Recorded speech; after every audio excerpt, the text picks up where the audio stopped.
तीन, हाँ 327 नंबर की गाथा है। 327 नंबर की गाथा है।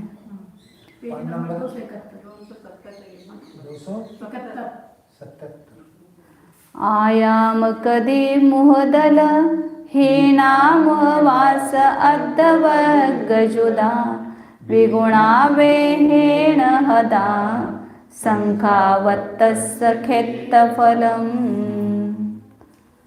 आयाम कदी, आयाम का वर्ग करना, और मुहदल, मुख जो है उसका आधा जो है उसको हीन करना, उसमें से कम करना, और उसको मुह व्यास, मुख का जो व्यास है उसको उसका आधे का वर्ग युता मतलब जोड़ना, और बिगुणा मतलब दुगुना करना उसको, और वेदेन हदा ऊंचाई से गुना करना। यह शंखावर्त का क्षेत्रफल है।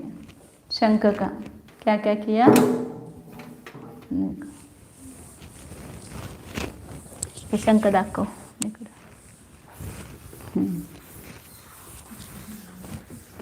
दिसते का? शंख है, इसकी लंबाई कितनी बोलिए 12 योजन है, और मुख व्यास कितना है 4 योजन है, और उसका बाहुल्य नहीं कहते तो बीच का बाहुल्य वो 8 योजन है, 8 योजन लिखा है, लिखा है। अब उसका सब आगे उसकी प्रतीति कराएंगे, वासना बाद में बताएंगे। इसका सूत्र क्या है वो पहले गाथा में दिया है। मोटाई उसकी, हाँ परिघ नहीं, जाडी उसकी, बाहुल्य म्हणजे मोटाई। मुख व्यास, अच्छा ऊपर का मुख व्यास 4 योजन है, बीच में का व्यास है तो 8 योजन है। तो इसका निकालने का सूत्र बता रहे हैं कि आयाम जो है उसकी लंबाई, उसका क्या करना, वर्ग करना। आयाम कदी, उसमें से मुख दलहीना, मुख का आधा जो है उसमें से घटाना, माइनस करना। मुख व्यास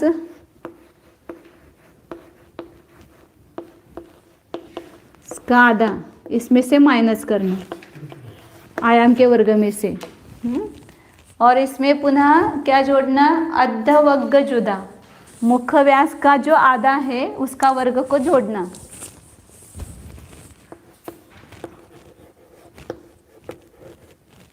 मुख व्यास का आधा करके उसके वर्ग को उसमें जोड़ना, और फिर उसको विगुणा 2 से गुना करना, और वेद से गुना करना। वेद मतलब ऊंचाई अभी बताई थी ना, 1.25 योजन 5/4, वो वेद, उससे गुना करना। तो वेद है ना, वो अभी यहाँ नहीं देखा सकते उसको, जब बाद में उसका ये करते हैं समान क्षेत्र कर लेते हैं ना, तो उसकी जो मोटाई है उसको वेद कहते हैं, ऊंचाई उसकी। इसको सब पूरे क्षेत्र को, यह तो अभी गोलाई रूप है तो गोलाई वो व्यास ही आएगा उसमें, उसकी ऊंचाई नहीं आएगी। लेकिन इसका जब समान बना लेते हैं ना क्षेत्र ये करके तोड़ करके, तब उसकी वो मोटाई आती है, वो चौरस की। तो यहाँ पर आयाम इसका लंबाई कितनी है 12 योजन, तो 12 योजन का वर्ग करना। हाँ, मुख व्यास कितना बताया था 4 योजन, उसका आधा इसमें से माइनस करना, प्लस मुख का व्यास है 4 योजन, उसका आधा करके उसका वर्ग करना 2 गुना, और ऊंचाई बताई थी 5/4 योजन। तो 12 का वर्ग करते तो 144 योजन हो गया। उसमें से 4 योजन का आधा मतलब 2 माइनस करना, तो कितना आएगा 142, प्लस इसमें 4 योजन का आधा मतलब 2 हो गया, और 2 का वर्ग 4 हो गया, गुना 2, इसको और गुना 5/4, तो 146 गुना 2 292 हो गया। 292 गुणित 5/4। 4 1 4 4 7 28 और 4 3 12 73 गुना 5 5 3 35। अच्छा 3 5 7 35 और 3 नहीं 5 7 35 और 38 नहीं 3 36 हो गया ना 36 36 हो गए। 21 आणि 1 22 हाँ 36 आ गए ना। 5 3 15 आजचा एक ही था 5 7 35 और 1 36 365 घन योजन। ये पूरे शंख का क्या निकला घनफल निकला 365 घन योजन। हाँ, मतलब छोटा बड़ा कोई भी शंख होगा उसका यदि निकालना है तो इस सूत्र के माध्यम से निकाल सकते हैं। ये सबसे बड़ा शंख कहाँ पर है? स्वयंभू रमन समुद्र में है। उसका ये अवगाना बताई, उसका घनफल बताया। अब ये इस प्रकार का सूत्र कैसे बना? ये पूरी इसकी वासना शंकाचंच आहे। हाँ, स्वयंभू रमन का शंख इतना बड़ा, सबसे बड़ा शंख वो है। द्विंद्रिय जीवों में सबसे बड़ी अवगाना इस शंख की है। इससे सब बाकी द्विंद्रिय जीवों की अवगाना छोटी होगी। सबसे ये बड़ा शंख बताया। अब इसमें ये इसकी वासना बताते कि ये ऐसा ही सूत्र कैसे बन गया। हाँ, ऐसा क्यों किया? मुख्य व्यास का आधा कम किया, फिर मुख्य व्यास का वर्ग को आधा किया, उसको जोड़ा, फिर उसको दुगुना किया, पुनः ऊंचाई से गुना किया। तो इसकी वासना बताते हैं यहाँ पर। इस क्षेत्र को कैसे निकालेंगे? तो इस ये पूरा शंख है, इसमें ऋण डाल करके इस पूरे शंख को नीचे ऊपर सब समान कर लेते हैं। तो उसमें ऋण कितना डालेंगे?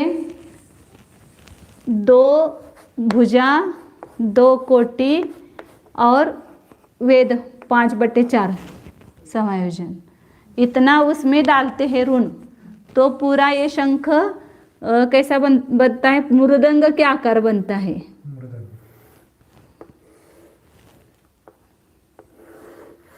ये गोल होता है ना।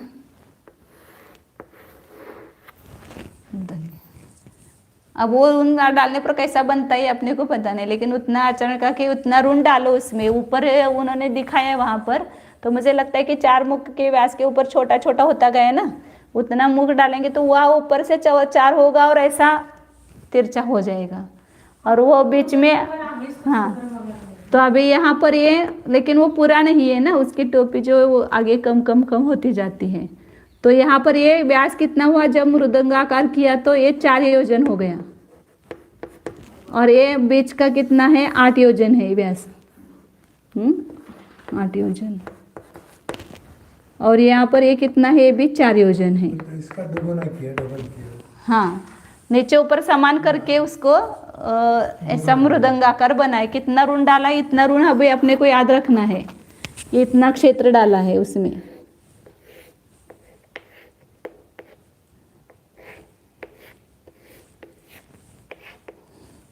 ये 2 और ये 5/4 ऐसे इतना ऋण उसमें डाला हुआ है। भुजा कोट्य और वेद।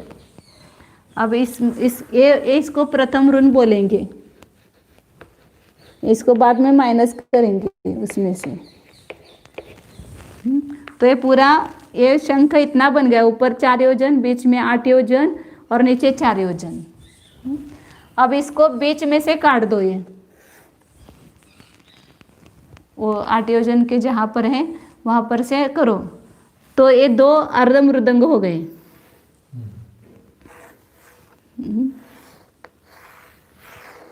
एक हो गया, और यहाँ पर ये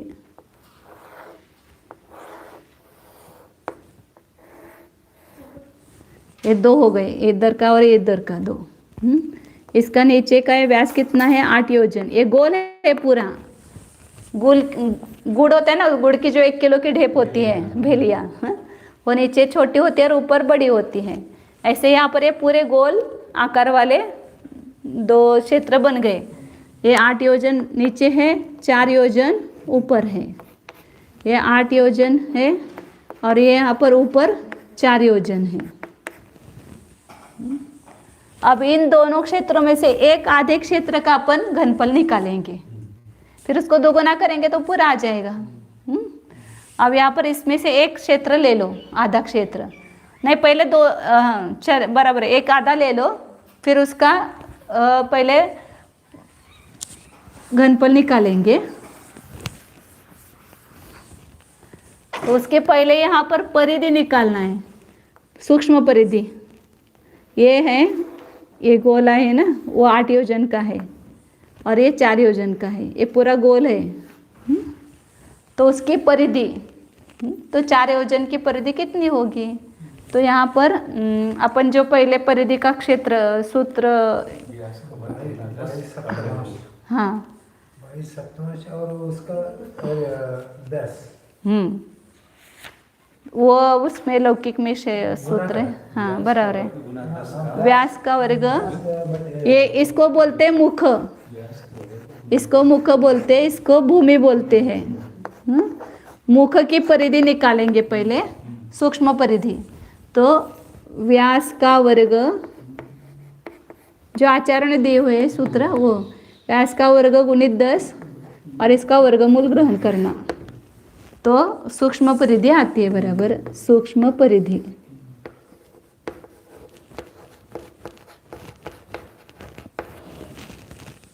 तो इसकी परिधि कितने निकले? व्यास कितना है? 4 योजन, 4 योजन का वर्ग गुना 10 करेंगे।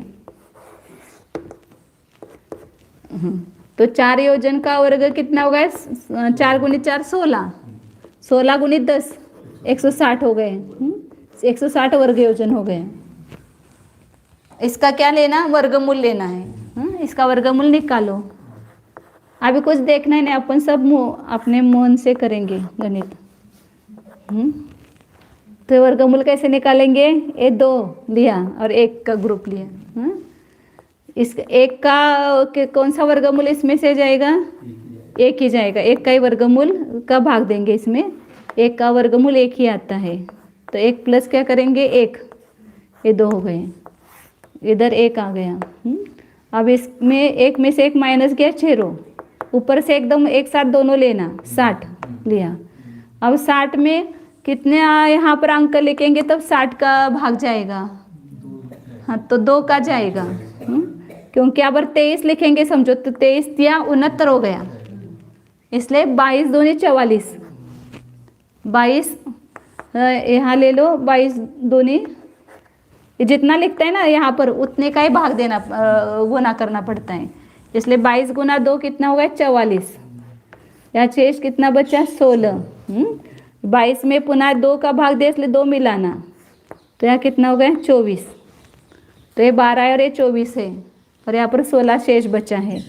तो ये 12 योजन, इसका मतलब 12, अभी 12 लिखो, खाली योजन ही है, 16/24 ये इसका वर्गमूल हो गया।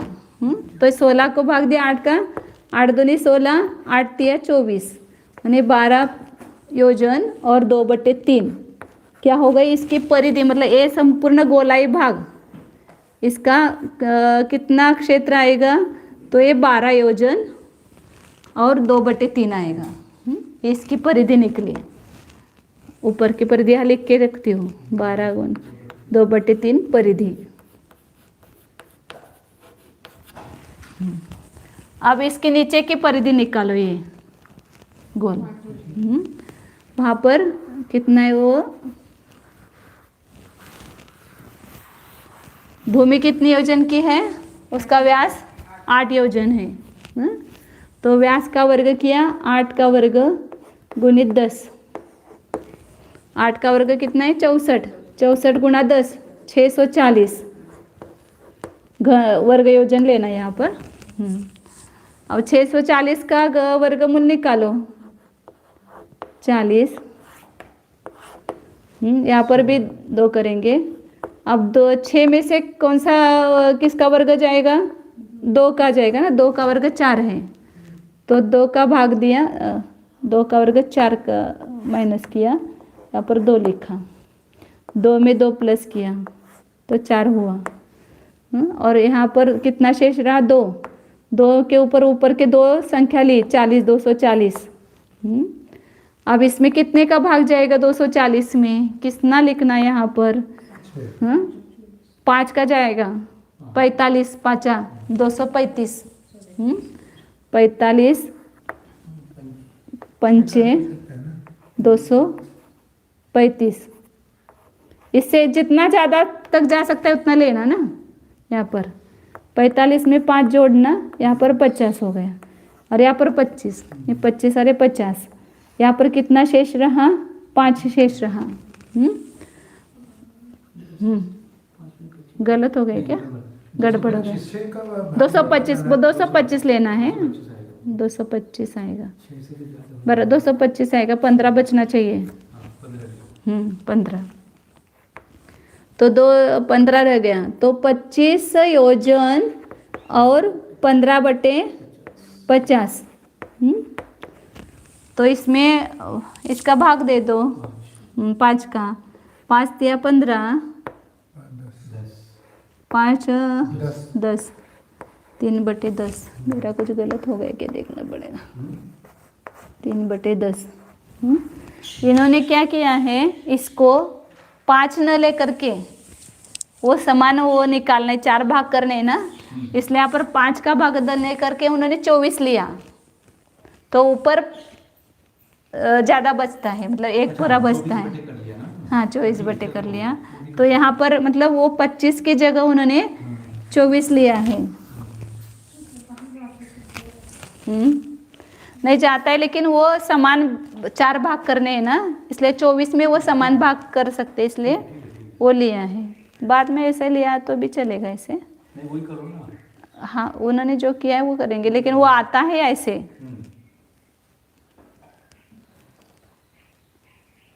मेरा कुछ गलत हुआ है वो। ठीक है, आपने को ठीक कर रहे हैं। नहीं वो 3/10 किया ना, वो नहीं ठीक, वो 25.1/3 ऐसा किया था मैंने। पूरे नहीं हो पाएंगे फिर बाद में। हाँ मेरा कुछ यहाँ लिखने में गड़बड़ हो गई, 5/15 लिखा मैंने। नहीं वो तो वही आएगा 16 कितना 24। हाँ इन्होंने किया वो ले लें अपन, मतलब उन्होंने 4 का भाग दिया, लेकिन वो ऊपर ज़्यादा रखना पड़ता है, वो मतलब भाग जाता है, फिर भी वो 4 का ये लिया, मतलब 44 का भाग दिया, तो 44 चौक कितना हो जाएगा यहाँ पर? 176। 176 4 प्लस करेंगे कितना आएगा? 48 आएगा, और यहाँ पर 64 रहेगा। 10 में से 6 गए 4, 1, 14 में से 8 गए 6 और 0 यहाँ पर, तो यहाँ 4 का भाग दिया था, तो 24 योजन और 64/48, मतलब यहाँ पर अभी 1 का जा सकता है ना भाग। 48 1 के 48, और उसके ऊपर कितना रह जाएगा? 16 रह जाएगा, 16/48 रह जाएगा। यहाँ पर 25 कर देंगे, फिर 25 गुणे 16/48 ऐसा हो जाएगा, यदि करना है तो। 4/3 किया उन्होंने। हाँ 16 चौका 64, 16 48। हाँ तो ऐसा कर लो, 4/3 कर लो इसको। हाँ ये है ना, इसको 16 चौक 64 और 16 तिया 48, तो 24 योजन और 4/3। और 25 करते तो 25.1/3 आता है। वो अपने हाँ 3/10 मतलब भी 1/3 जैसा ही हो गया, थोड़ा सा अधिक होता है ना, 1 का ही फर्क होता है, 3 या 9। ये तो ये भी हो रहा है ना। 4/3 भी तो 1 से 1/3 हो गया। हाँ 24 और 25 से 1/3 हो जाएगा। 1/3 हो जाएगा। तो अभी 24 सही 4/3 लेना है इसके लिए, क्योंकि वहाँ पर अभी करेंगे वो 4 भाग करने उनको, इसलिए वो इस पद्धति में लिया है। वैसे वास्तविक देखा जाए तो 25.1/3 आता है। 25 योजना और 1/3 आता है इसका, इसकी परिधि, सूक्ष्म परिधि। मुझे 1/3 से थोड़ा सा अधिक है वो। हाँ 1/3 ही है वो से। अब इसको ये परिधि निकाली है, ये कितनी है, ये परिधि 24 सही 4/3 निकाली है, मतलब 25 सही 1/3 आती है। अब इसको इस अर्ध क्षेत्र को यहाँ बीच में से, मतलब ये 8 योजन है ना, इसका इधर से भी व्यास और इधर से व्यास 8 योजन है, तो इसके आधे से 4 योजन से लेकर के और यहाँ पर 2, ऐसा उसको बीच में से फाड़ना उसको, और फाड़ करके उसको फैलाना। इसको फाड़ करके फैलाएंगे तो क्या हो जाएगा, बराबर चौरस हो जाएगा। इसकी परिधि ऊपर आएगी 12 योजन और 2/3। हाँ, और इसकी लंबाई वो 12 योजन थी ना, तो ये 6 योजन है, तो ये 6 योजन आएगी लंबाई इसकी। और यहाँ पर इसका जो विस्तार है, इसे बड़ा निकालना पड़ेगा। तो ये कितना आ जाएगा, ये 24 सही, मतलब या 25 सही बोलो, 4/3। ये नीचे की परिधि फैलाई, इधर ऊपर की फैलाई, ये ऊपर फैल गई। और ये इधर ऐसे हो गया ये क्षेत्र पूरा। तो ये 6 योजन, ये ऊपर 12/2 और ये नीचे 24 सही 4/3, ऐसा क्षेत्र का एक चौरस बनाया। भाग बन गए वैसे। हाँ, अब इसके आगे क्या करना है वो कल पढ़ेंगे, टाइम हो गया है, क्योंकि अभी इसको निकालने में आधा घंटा तो कम से कम लगेगा पूरा निकालने में। वो पूरा ये कैसे आता है, ये व्यास आधा करना किया है, वो सब बराबर निकलता है।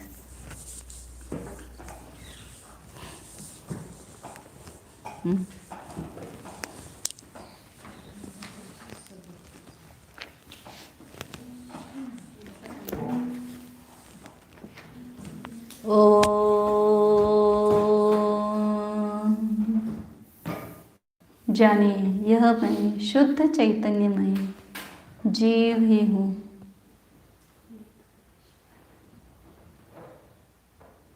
यह मैं अनादि अनंत एक अखंड ध्रुव स्वरूप हूँ।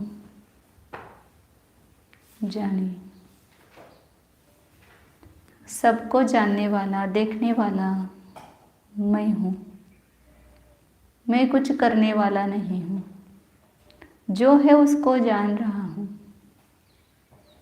गणित को समझते समय भी मैं न्यायक ही था, अभी भी मैं न्यायक ही हूँ। जो ज्ञान में ज्ञात हो रहा है वह मैं नहीं हूँ, जिसमें ज्ञात हो रहा है वह मैं हूँ। मैं ज्ञानाकार हूँ, नयाकार नहीं हूँ।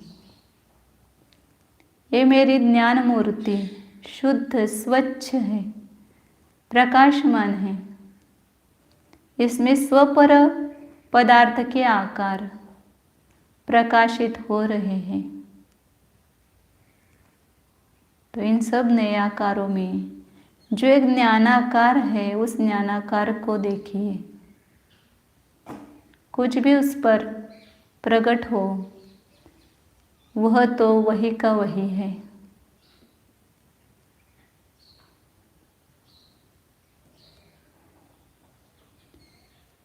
जिस प्रकार सिनेमा का पर्दा सफ़ेद ही रहता है, चित्र आते हैं चले जाते हैं, इसी प्रकार मेरे इस ज्ञान पर्दे पर नए आते हैं चले जाते हैं। मैं जैसा का वैसा ही हूँ, ज्ञान रूप हूँ, ज्ञानाकार हूँ।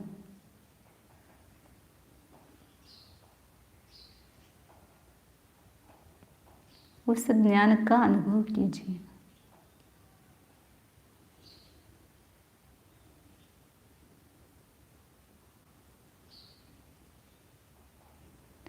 अपने न्यायक की महिमा लाइए। गणित की महिमा नहीं है, गणित को जानने वाले ज्ञान की महिमा है।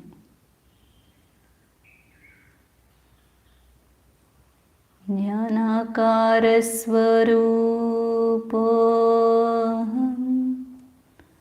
ज्ञानपुंज स्वरूप निर्ममस्वरूपोऽहं निस्सङ्गस्वरूपोऽहम्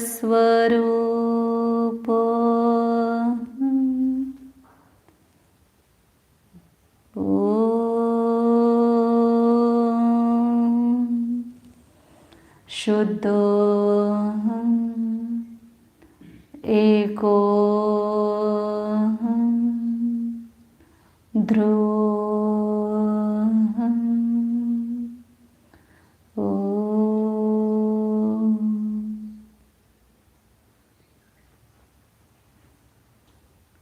विसर्जन। नमो अरिहन्ताणं नमो सिद्धाणं नमो आयर्याणं नमो अज्जायाणं नमो लोये सव्वसाहु